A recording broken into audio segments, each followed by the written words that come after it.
landed many significant ones, but I mean, the ones that he's landed. Oh, on the feet. That's significant. Yeah, it's all Michael Venom Page on the feet. If Ian thought he was faster, that's out the window now. Yeah, he needs to understand. Beautiful jab. I'm Aspinall and Patty Pimblett to help round out a loaded card. You can purchase now, receive a special offer, $10 off if you buy before July 22nd. ESPNplus.com/UFC 304. If Michael Venom Page can keep this fight like this in a boxing range, his style is so odd. This is what Ian needs to do. More leg kicks. Oh, for sure. Yeah, he's got to be throwing leg kicks. He's got to slow a guy. You got to slow MVP down early. Well, that's what Douglas Lima did to him in their fight. Leg kicks. Yes. Slow him down. Make him stationary. His greatest gift is his activity and his ability to go in and out, create and cover space and distance. If he doesn't have that ability to do that, he becomes much less special. Body kick gets through for Machado Garry. Not much on it when it got there. Well, it's because Michael was moving away as it landed. Oh, just went for a clinch. And now he's on the bottom, but the leg again. Oh, but Michael recognized it, backed out of it. But still, he's in a grappling exchange here, which is where... And he stands out. Venom Page greets Garry with a kick on the way up, just over 2 minutes to go. Boy, he swung for the bleachers on that one.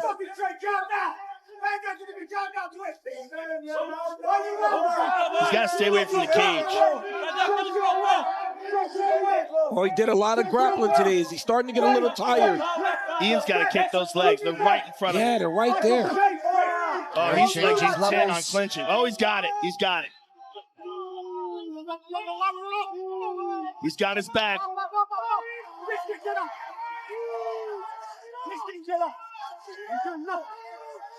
Well, all that time spent training with Damian Maia, he must have really decided that the best route to victory in this fight was grappling. Well, he's got to do something with this position, right? Because now you're going to have a match. Man is like a real back taker. I can't believe that Venom Page isn't shaking or rotating. Well, it just speaks to what we saw earlier in the first round with his lack of understanding of particular defensive strategies when it comes to the ground game. But Ian's further and further off. He had him off. This is it. If he would have took chances, boy, Ian would have fell off. How do you score this round? You kind of have to give it to Garry. Well, because he had the back. He has the back, and he maintained the back. But in terms of the striking, Venom Page won the striking of this round, and he had his own control. Tricky round to score. If that grappling is deemed to be effective, perhaps that is enough for Ian Machado. Ladies and gentlemen, after 3 rounds, we go to the judges' scorecards for decision.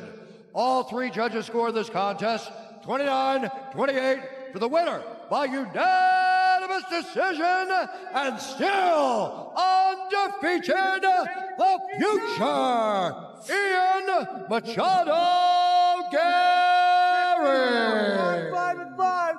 Hey, that's always a good. You want people to see you.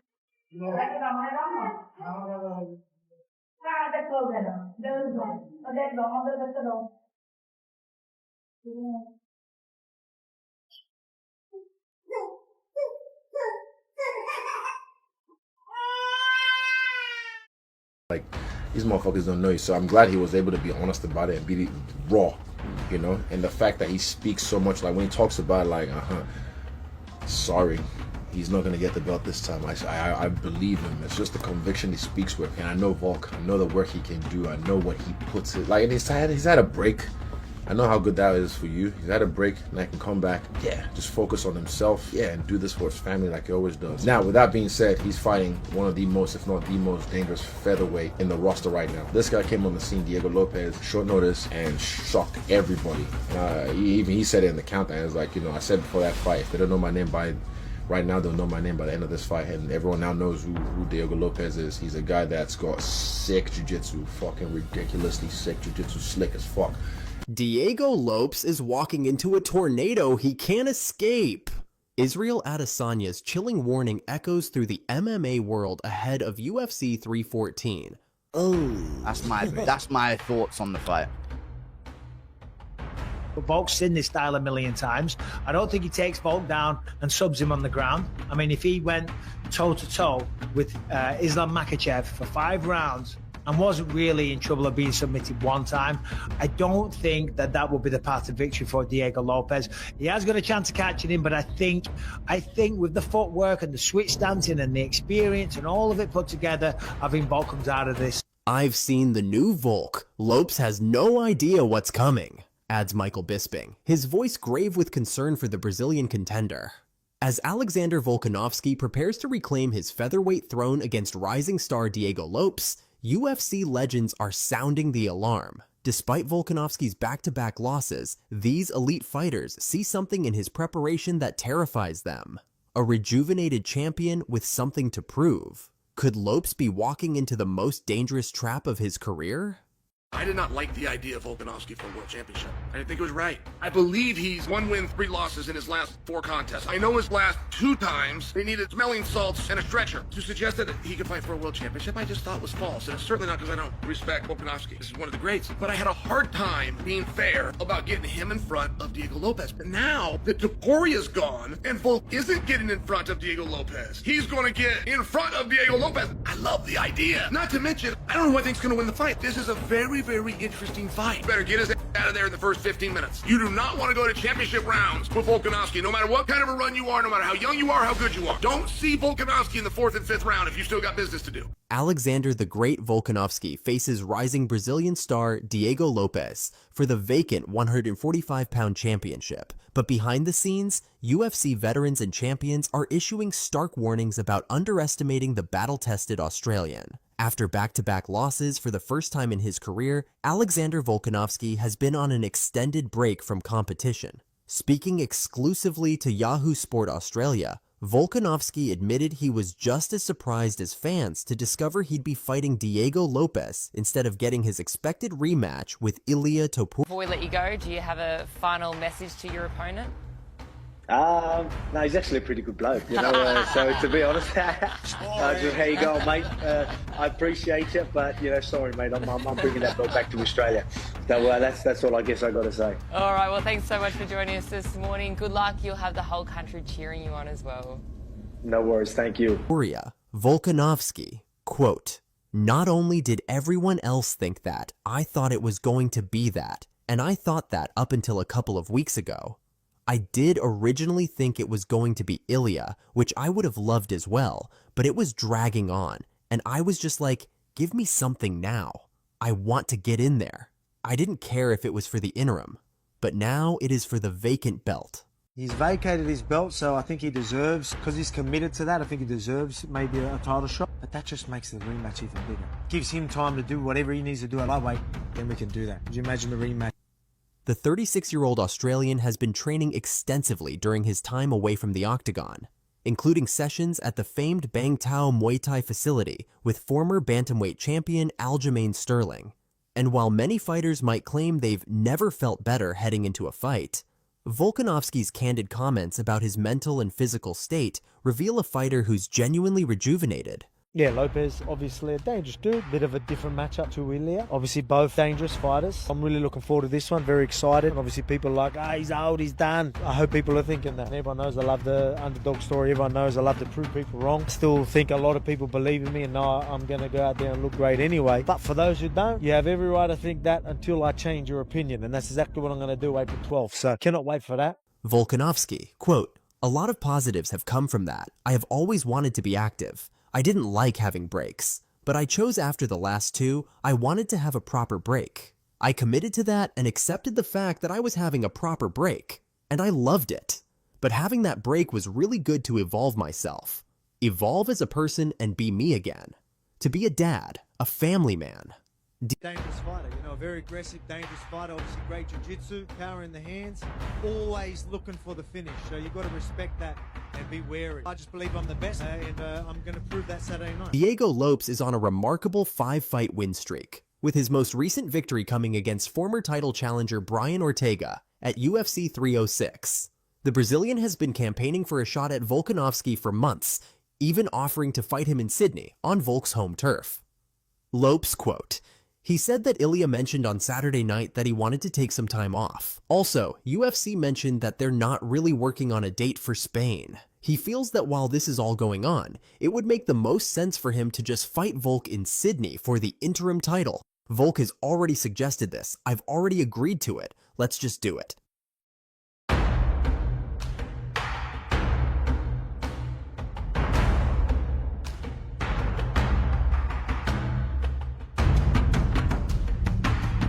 But UFC veteran Kenny Florian sees serious danger for Volkanovski in this matchup, questioning whether the former champion's mental state might affect his performance. Florian, quote, "What Volkanovski is going to show up. If he tries to knock Lopes out and really counter him, that could be extremely dangerous." Just amazing to see his evolution as a fighter and all the different ways that he can get you to just be confused out there. Alex is just a pleasure to watch, a rare athlete, martial artist, and fighter combination. When I look at Yair, I see this guy, he's fire.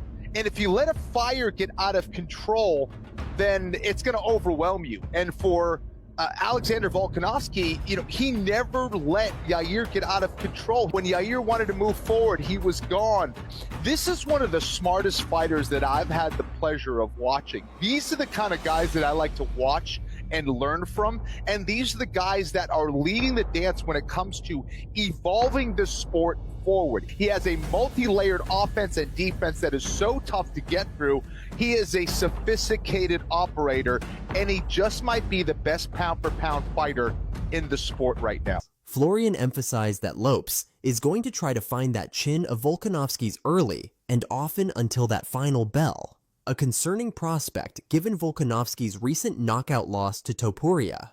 MMA analyst Michael Bisping believes Volkanovski's conviction gives him the edge in this fight. Boom. That's my thoughts on the fight. Volk's seen this style a million times. I don't think he takes Volk down and subs him on the ground. I mean, if he went toe-to-toe with Islam Makhachev for 5 rounds and wasn't really in trouble of being submitted one time, I don't think that would be the path to victory for Diego Lopes. He has got a chance of catching him, but I think with the... To have control of him like this. And that's one thing we didn't see in the Kevin Holland fight. Right. MVP was upright, at least early in the fight he was. He's almost up. He's got to try to move Ian Garry's head back to the inside. He cannot use that arm like a guillotine. He's got to rotate it, use his forearm to try to move Garry's head back to the inside, put it on his chest.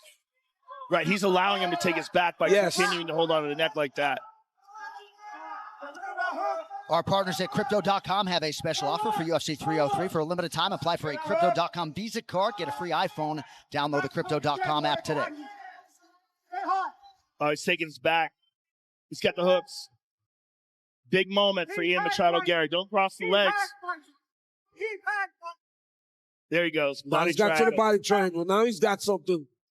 Venom Page used to stay higher than him. Well, it's too late for that. Oh. Michael Venom Page is in real trouble. Real trouble. And he's trapped. He's trapped where he is against the cage.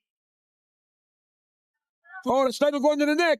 Oh, he's in real trouble. Yeah, he's in real trouble, Jordan. Ian's hiding that hand. Just one submission win for Machado Garry coming in.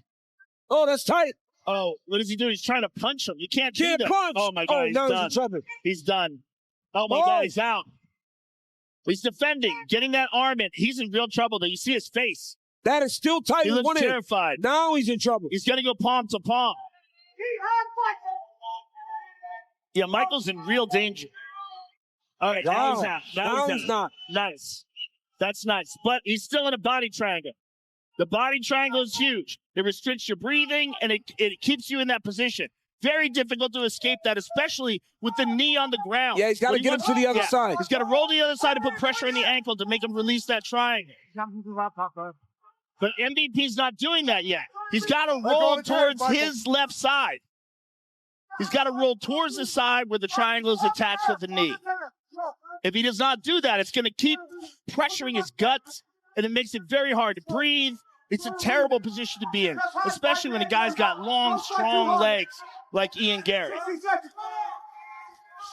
Garry has always said that his best weapon is his cardio, but a lot of energy expenditure by Ian here in a world that isn't historically Yes, it is. his. But also a lot by Michael Venom Page, right? All this defending, this is going to take away some of his explosiveness, and we have to take into consideration that Michael Venom Page is 37 years old. Ian just yanked down on it, too. He's yanking down on that triangle. I mean, he's putting a lot of pressure. The first step to defending this, he has not done. Right. By just rotating off to his left. Then you can start to put pressure on the ankle. You start to put pressure on the lock. Right now, he's almost holding Machado Garry in this body triangle. Yeah, it looks like he's just like waiting for things to end. We're going to see that with Alex, too. They don't even grapple. Right. They just limit the grappling exchanges until they get a chance to get back to their feet. All right, strong Big start round. for the Irishman, Ian Machado Garry. Let him up, let him up, let him up.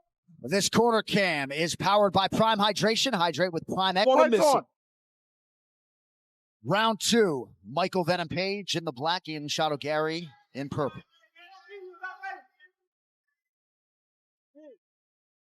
Oh, he stung him with that right hand. That caused a definite reaction from Machado Garry.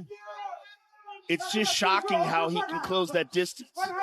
And if you're not used to a guy who does it that way, it's very hard to find your timing. Yes, it is.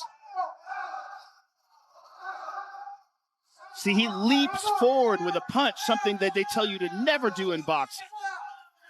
But he does it and lands with knockout power. Twisters in theaters July 19th. Get tickets now.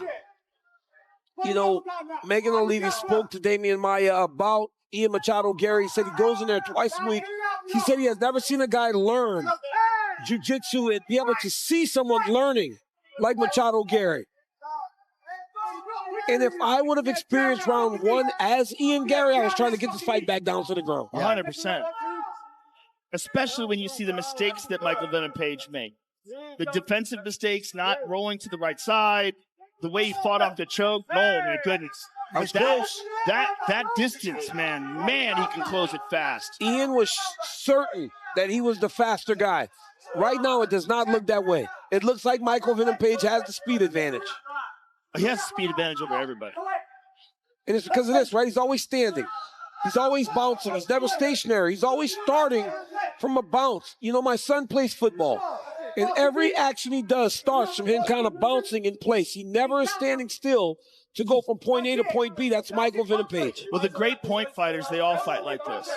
They all fight hands down, and then we got the clinch. That's it. But now Michael Venom Page will have a different kind of urgency in making sure this fight doesn't go to the ground. One big miss from Michael Venom Page has allowed Machado Garry to close the distance. But we got to see what his takedown defense is like. Obviously, he got taken down that first round, rather. But we've seen him fight guys like Logan Storley and other guys that just were wrestling, and he was able to defend effectively at some points in the fight. A guy like Ian Machado Garry does not have that wrestling background, so Venom Page should be okay in these types of situations. It's going to be when he gets beat very badly and he can't recover is where he's going to struggle. MVP did acknowledge the dangerous clinch game of Garry in our fighter meeting Thursday as something they prepared extensively for. Gary's doing a really good job of not allowing MVP to dig underhook with his right arm.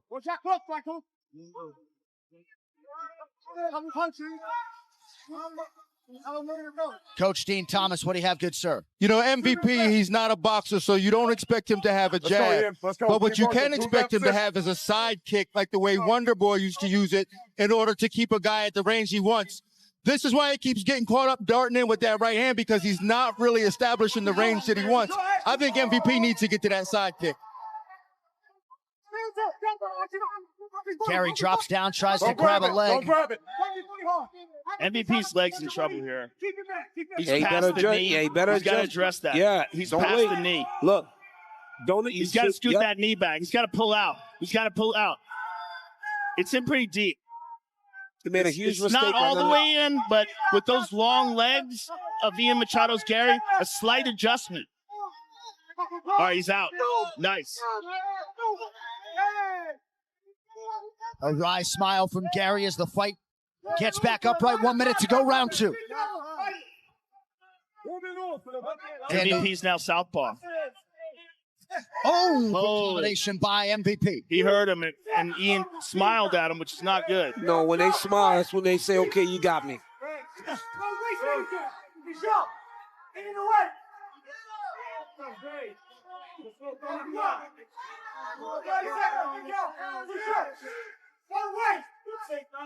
MVP has landed or been credited with just 8 significant strikes, but a lot of those have been fairly significant. Oh, flying knee attempt. Look at that jab.